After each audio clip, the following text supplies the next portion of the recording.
Evaluasi jelang akhir tahun, Sabah Group melaksanakan rapat gabungan dengan pimpinan anak perusahaan pada Senin 21 November 2022 yang bertempat di Hotel Sari Kuring Indah, Cilegon, Banten.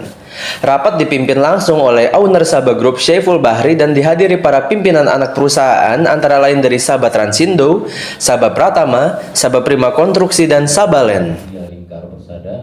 Rapat gabungan sendiri mengusung tema Sabah Group Go Nasional 2024 dengan perilaku kunci inovasi, antusias terhadap perubahan, kolaborasi, open mind, dan proaktif untuk menjadi yang terbaik di Indonesia. Secara rinci, owner Sabah Group Syaiful Bahri menuturkan rapat gabungan ini adalah evaluasi menjelang akhir tahun dan demi kesiapan untuk menatap 2023. Syaiful menganalogikan pondasi dalam sebuah perusahaan adalah hal yang sangat penting. Ibarat sebuah gedung tinggi, jika pondasinya rapuh maka badan gedung akan runtuh. Lanjut Syaiful, maka dari itu perubahan ke arah lebih baik perlu dilakukan. Namun ia menegaskan bahwa perubahan tidak akan datang dengan sendirinya. Perubahan harus dikelilingi oleh orang-orang yang kompeten dan berskala nasional demi ingin go nasional dan global. Ya, rapat gabungan aja sih dalam rangka perubahan dan perbaikan Sabah Group secara holding ya. Itu aja supaya sekaligus persiapan 2023 juga. Karena sekarang kita sudah ada 6 unit bisnis, 7 unit bisnis ya, memang semuanya running gitu kan. Dan ini perlu kita ini kan kelola dengan lebih profesional, lebih baik supaya ke depan secara fondasi manajemennya kuat. Karena salah satu target ininya corporate actionnya adalah kita melakukan menaikkan nilai perusahaan itu sendiri supaya nanti ketika IPO nilai perusahaannya jadi lebih besar lagi. Merapikan dan menata internalnya ya, KPI dan sebagainya, kolaborasi sama investor gitu kan. Karena kita nggak bisa kita jalan sendiri atau besar sendiri tanpa kita kolaborasi dengan pihak di luar Sabah.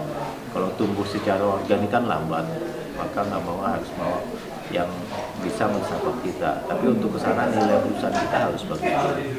Itu aja sih. Ibaratnya kalau kita mau membangun gedung tinggi, tapi pondasinya itu keropos, ya pasti akan roboh gitu kan. Maka sekarang waktunya, karena sekarang alhamdulillah SDM-nya sudah mulai berkumpul para profesional. Di antaranya banyak yang dari lulusan teknik internasional, bahkan ada yang dari lulusan dari luar juga gitu kan, gabung di Sabah Group ya. Salah satu perubahan yang dilakukan adalah menunjuk Isma Hadi sebagai Direktur Utama Sabah Pratama. Sosok yang lama bekerja di Bakri Group ini diharapkan bisa membawa Sabah Pratama dan Sabah Group sendiri menjadi jauh lebih besar lagi ke depannya. Isma Hadi sendiri mengucapkan terima kasih atas amanah yang diberikan.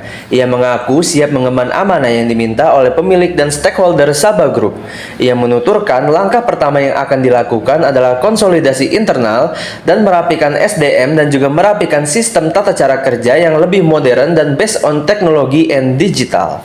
Isma Hadi berharap kedepannya secara umum Sabah Group sendiri mempunyai revenue yang besar, nama yang terkenal, go nasional bahkan global, dan yang paling utama adalah membuat stakeholder bahagia. Langkah pertama yang pasti seperti dibilang oleh Pak Haji Sabah adalah konsolidasi internal, merapikan SDM dan juga merapikan sistem dan tata cara kerja dan teknologi dimutakhirkan. Dan pasti konsolidasi yang rapih dan ketat sesama Sabah Group. Harapannya Pak?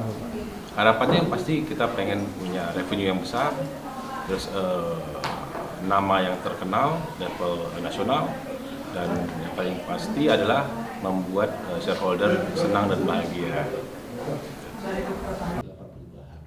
Dari Cilegon, jurnalis Sanet News mengabarkan. Sabah bisa. Lagi. Sabah bisa.